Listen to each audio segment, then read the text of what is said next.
¿Cómo se ve bien? Perfecto, Edwin, muy bien. Buenas noches a todos. Gracias pues por la invitación y gracias a que el Club de Revista se mantiene ya a nivel latinoamericano. Mi nombre es Edwin Quintero, internista nefrólogo, y traje este artículo debido a que hemos tenido algún tipo de discusiones con respecto a si se debe usar o no medicamentos como los inhibidores SGLT2 y los agonistas GLP-1, específicamente en pacientes con enfermedad renal diabética. Este artículo es publicado hace 2 meses en C-Jacent. Los autores son específicamente Jiawao Li, que es un médico, internista, nefrólogo, internista de la Universidad de Pekín, nefrólogo de la Universidad de Harvard. Trabaja en el hospital de Massachusetts junto con su profesora, que es la otra, que es Julie M. Paik, y son nefrólogas, pero son nefrólogo y nefróloga, y han expuesto mucho sobre nefropatía diabética. Y el artículo se llama Una decisión basada en un algoritmo para prescribir inhibidores de CGLT2 y agonistas GLP-1 en pacientes con enfermedad renal diabética establecida. En cuanto a la introducción, establece pues que la enfermedad renal diabética y sus morbilidades incluyen una gama amplia de enfermedades cardiometabólicas, incluyendo la enfermedad aterosclerótica, la falla cardíaca congestiva, la enfermedad cardiovascular, la diabetes con sus complicaciones microvasculares y la obesidad. Con los estudios que se han presentado desde el 2013 ahorita hasta el 2020, últimos 7 años, tanto los inhibidores SGLT2 y los agonistas GLP-1 cambiaron totalmente el paradigma del tratamiento de la diabetes mellitus, y también nos están cambiando el paradigma del tratamiento en pacientes con enfermedad renal crónica establecida, secundario a la enfermedad renal diabética. Estudios clínicos constantemente demostraron lo siguiente. En número primero, inhibidores del SGLT2. Hay una reducción entre el 12 y el 14% de infarto agudo de miocardio no fatal, stroke y muerte de origen cardiovascular. Adicionalmente, también hay una reducción en el 30% en el riesgo de falla cardíaca congestiva, hospitalización, y también en el 30 y el 40% de reducción en la progresión de enfermedad renal. A ver, yo pongo con láser rojo, listo. En cuanto a los agonistas GLP-1, se encuentra una reducción del 12% en infarto con miocardio no fatal, stroke y muerte cardiovascular, y también entre un 20 y un 30% de aparición de albuminuria. Por lo tanto, las guías ahorita nuevamente actualizadas en enero del 2020 recomiendan prescribir ya bien sea uno u otro después de la metformina en pacientes específicamente de alto riesgo. Uno, enfermedad cardiovascular establecida, enfermedad renal diabética y enfermedad aterosclerótica. Y el objetivo de este artículo es discutir una aproximación holística. Cada vez más encontramos artículos que tratan específicamente cómo tratar el paciente en sí, más no una guía en general.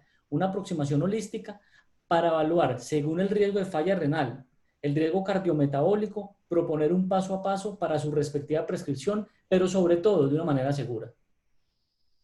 Recordemos que la enfermedad renal diabética no es una sola enfermedad, sino que va asociada a múltiples enfermedades y morbilidades, como por ejemplo la falla cardíaca congestiva, la obesidad, la enfermedad cardiovascular y la enfermedad propia aterosclerótica con sus complicaciones como stroke, sangrado cerebral, estenosis carotidia e incluso también estenosis arterial renal e hipertensión renovascular.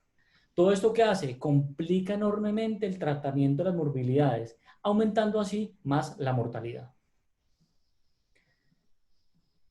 En cuanto a los inhibidores y agonistas GLP-1, que hay evidencia que previenen la aparición de macroalbuminuria y reducen la albuminuria. Por lo tanto, recordemos que la albuminuria y la reducción en la filtración glomerular son factores independientes de progresión de enfermedad renal crónica.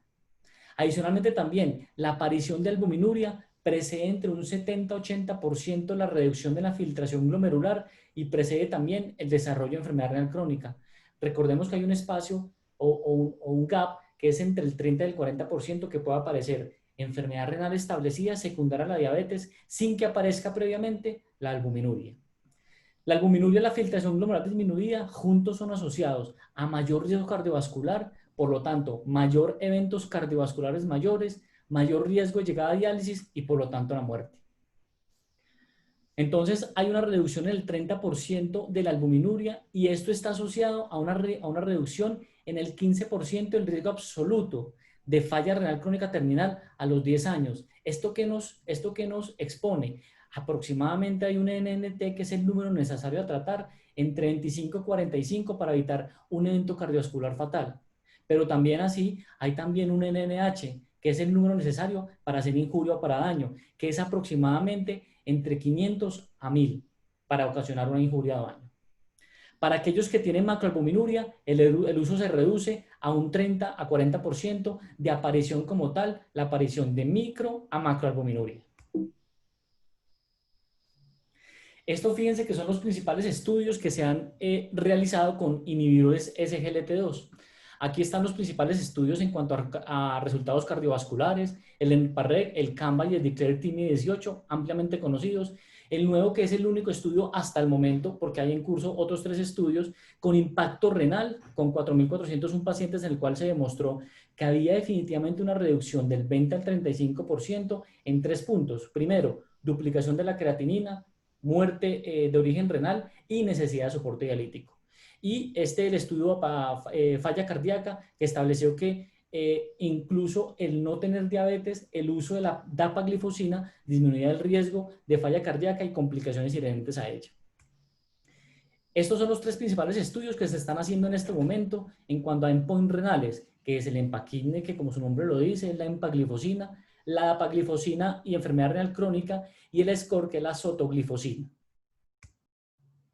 Estos son los estudios principales de los agonistas GLP-1, los 8 principales, de los cuales resalto el AWAR-7, que es un estudio relativamente nuevo en el cual con 577 pacientes, de los cuales es el estudio que más pacientes renales crónicos ha incluido, cercano a 100, y estableció que los pacientes con depuración, incluso por debajo de 30, tenían mucho beneficio en cuanto a mortalidad cardiovascular cuando se utilizaba este tipo de medicamentos. Ahora bien, la reducción del riesgo de lesión renal aguda. Unos días previos, Iván nos mostró un artículo que favorecía el riesgo de lesión renal aguda, pero el grosso de la evidencia dice totalmente lo contrario. Los pacientes con reducción en la filtración glomerular y alto grado de albuminuria están en riesgo de lesión renal aguda.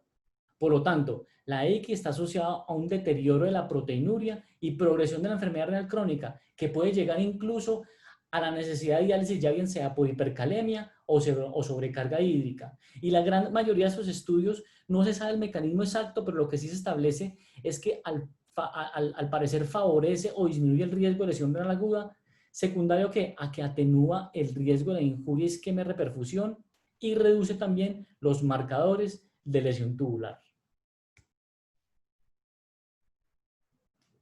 Es muy bien establecido que el inhibidor del SGLT2 reduce el riesgo de hospitalización por falla cardíaca más que el agonista GLP-1. Por lo tanto, la tasa de hospitalización por falla cardíaca es muchísimo más alta en enfermedad renal crónica, y los pacientes que se hospitalizan por falla cardíaca, que lo vemos frecuentemente, es una interconsulta frecuente en la nefrología clínica, tienen mayor riesgo de progresión de enfermedad renal crónica y muerte intrahospitalaria. Por lo tanto, es útil y muy importante usar el SCORE-TIMI, ya que si tienes más de 2 puntos, identifica pacientes con alto riesgo de hospitalización por falla cardíaca. Y precisamente este es el core de pacientes que deberíamos utilizar para establecer si se utiliza o no en este tipo de escenario. Los inhibidores SGLT2 reducen entre un 30 y un 40% el riesgo de hospitalización por falla cardíaca con y sin diabetes. La reducción en el riesgo de falla cardíaca es mucho más pronunciada en pacientes con enfermedad renal crónica y enfermedad cardiovascular, pero no lo es cuando el paciente requerimos utilizar un óptimo manejo para control metabólico, ya que posiblemente a medida que se deteriora la función renal, el uso con mi objetivo de controlar más la glicemia posiblemente disminuye o se atenúa, siendo principalmente ya en este tipo de categoría usar los agonistas GLP-1. Por lo tanto, los inhibidores SGLT2 son la medicación preferida en pacientes con alto riesgo de hospitalización por falla cardíaca. Ahora bien, si mi objetivo es un control óptimo metabólico, los agonistas GLP-1 sí son superiores al uso de los inhibidores SGLT2 en reducir el riesgo metabólico. Las morbidades como obesidad, diabetes no controlada son prevalentes en enfermedad renal crónica y deben ser considerados cuando se elige qué tipo de medicamento usar con mi objetivo de control metabólico. Pero recordemos también que un control estricto y más aún en los escenarios de enfermedad renal crónica puede incrementar los eventos adversos cardiovasculares e incluso llegar a la muerte y complicaciones frecuentes como por ejemplo cuando utilizo insulina en pacientes con enfermedad renal crónica muy avanzada puedo tener aumento en el riesgo de hipoglicemia. 2, cuando utilizo metformina que me puede incrementar el riesgo de acidosis metabólica, y 3, cuando utilizo las tiazolidinodionas que pueden incrementar la sobrecarga de volumen y conllevar un incremento en el riesgo de falla cardíaca. Por lo tanto, los agonistas GLP-1 son efectivos, altamente efectivos en reducir la glicada y seguros también en pacientes con enfermedad renal crónica moderada a severa. Y una cosa importante es que, claro que sí, puedo utilizarlos de manera aditiva para controlar factores de riesgo cardiovasculares y también para, con mi objetivo de un control óptimo metabólico.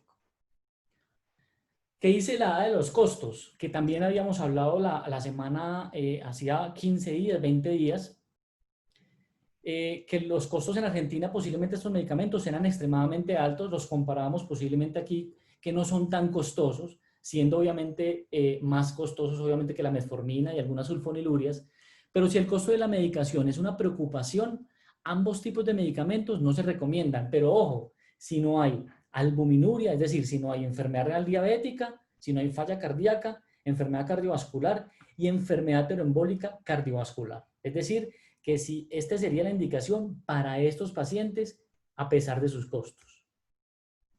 Por lo tanto, ¿qué debemos tener en cuenta cuando vamos a prescribir algún tipo de estos medicamentos?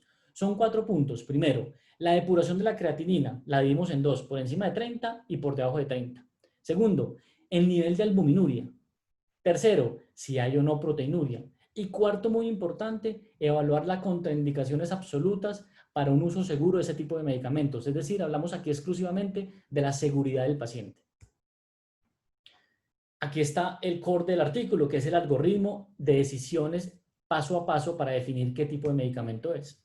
Entonces, aquí vamos a definir 5 preguntas. Vamos a mirar de arriba hacia abajo. Aquí está el primer título, que es la enfermedad renal diabética establecida. Si tenemos el diagnóstico ya de enfermedad renal diabética, la primera pregunta que nos debemos hacer es qué tipo de relación albuminuria-creatinuria tiene el paciente. ¿Sí? Entonces, si el paciente tiene una relación albuminuria-creatinuria por encima de 300 miligramos por gramo, aquí concomitantemente nos tenemos que hacer la pregunta si es una depuración por debajo de 30 o una depuración por encima de 30.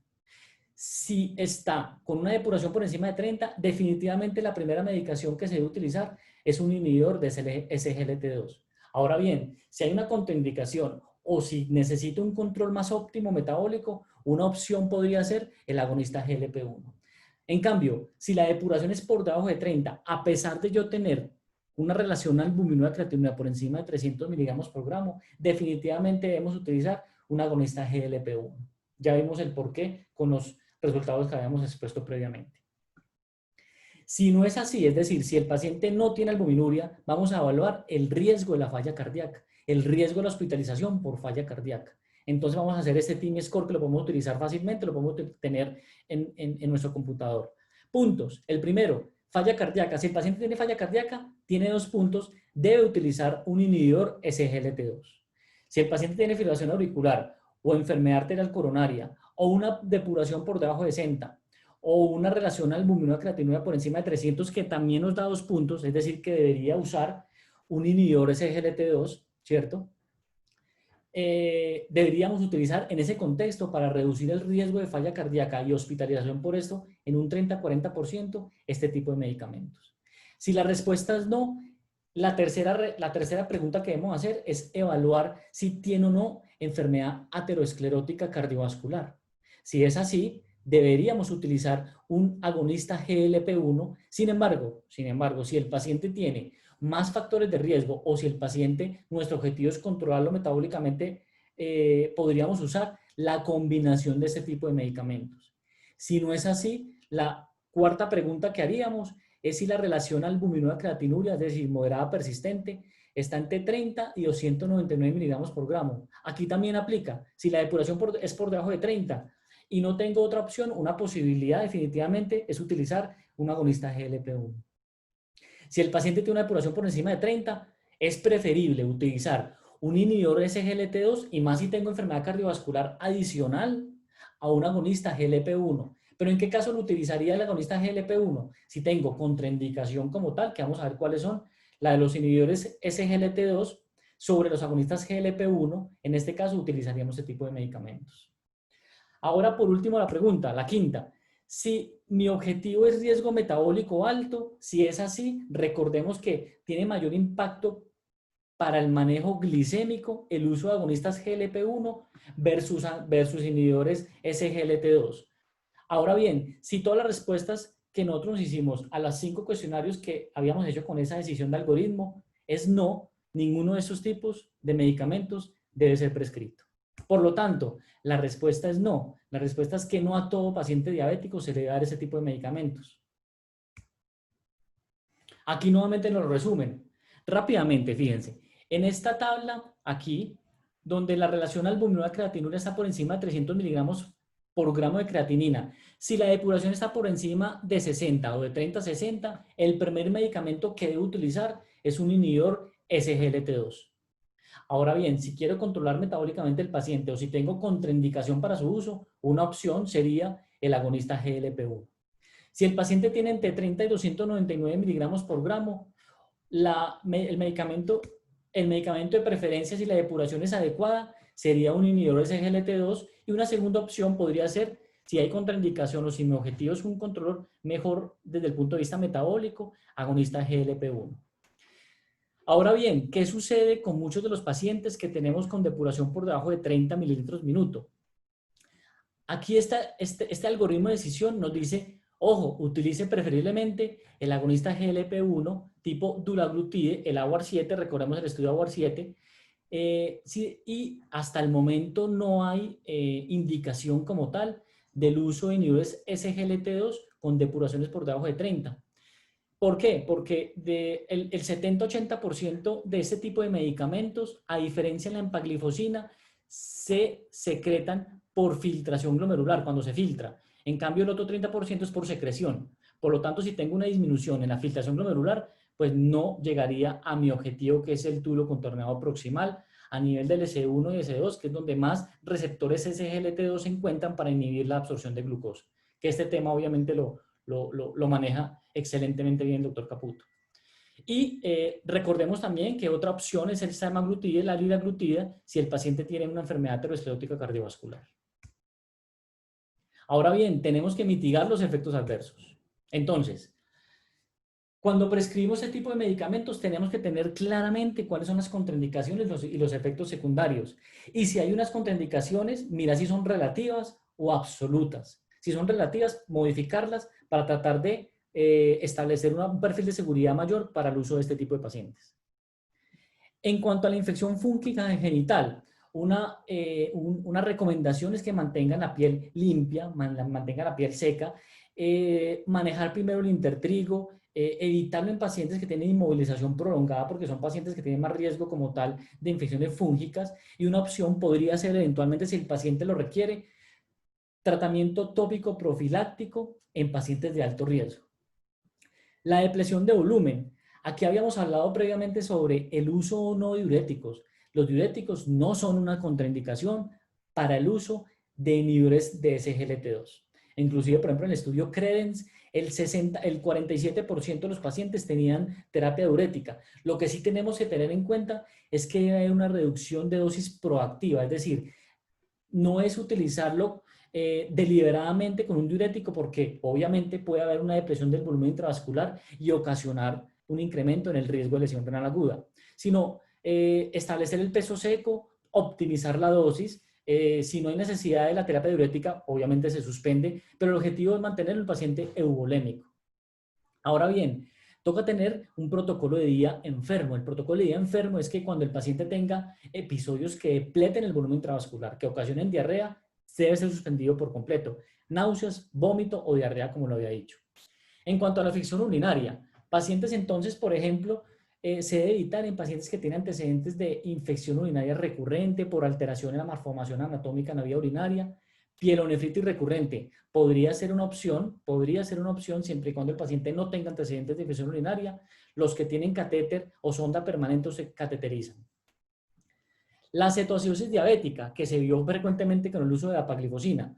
Bueno, en cuanto a la cetosis diabética, recordemos que este tipo de cetoacidosis diabética es euglicémica, es decir, que la gran mayoría de este tipo de complicaciones son pacientes con glicemia por debajo de 250 miligramos por decilitro, que tenemos que explicarle claramente al paciente que si tiene episodios de infección intercurrente, que si no consume una adecuada dieta de carbohidratos, que si el paciente, por ejemplo, tiene un exceso en la ingesta de alcohol, si el paciente no está hidratado adecuadamente, entonces son pacientes que posiblemente tienen mayor riesgo de desarrollar cetoacidosis diabética. Entonces, siempre explicarles que ante cualquier síntoma mínimo de náuseas, vómito, dolor abdominal que sugiera cetoacidosis, debe pararse por completo ese tipo de medicamentos. La amputación, también lo habíamos discutido previamente.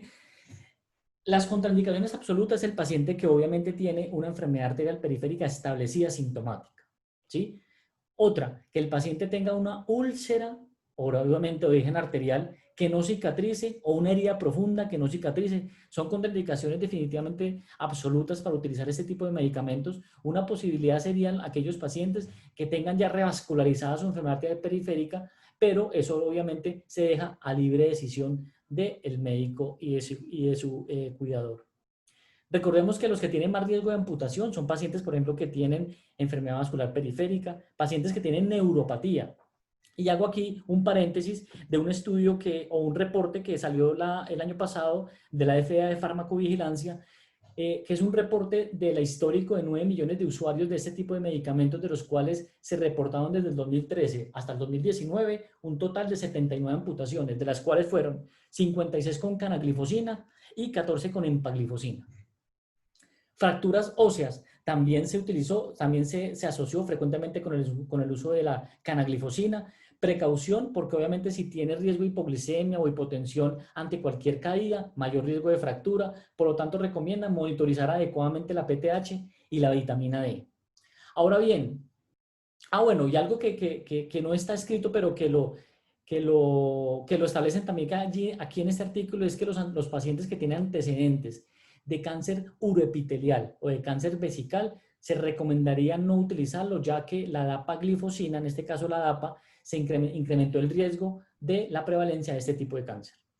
Ahora bien, los agonistas GLP-1, recordemos que las náuseas, el vómito y la diarrea es una sintomatología muy frecuentemente cuando se asocia al uso de este tipo de medicamentos. Por lo tanto, una manera de disminuir es precisamente con dosis bajas iniciar e incrementar paulatinamente cada 2 a 4 semanas la dosis. Recordemos que este tipo de medicamentos puede ocasionar taquicardia, por lo tanto, el uso de un betabloqueador, si el paciente más aún tiene falla cardíaca o taquicardia, sería fundamental. Colecistitis y colelitiasis, reconocimiento temprano del paciente, y a pacientes que tienen antecedentes de cáncer de tiroides, principalmente medular, y neoplasias endocrinas múltiples, son contraindicación absoluta para el uso de este tipo de medicamentos. Por lo tanto, las conclusiones son: la población nuestra con enfermedad renal diabética establecida debe tratarse con este tipo de medicamentos. Sin embargo, aclaro y resalto, y lo pongo en rojo, que se debe confirmar la seguridad del paciente en el paciente elegido, es decir, una medicina de precisión, una aproximación holística. El uso de diurético no es una contraindicación para su uso. Este nuevo tipo de tratamientos cambió definitivamente el paradigma del tratamiento de la diabetes mellitus. El algoritmo es una herramienta muy útil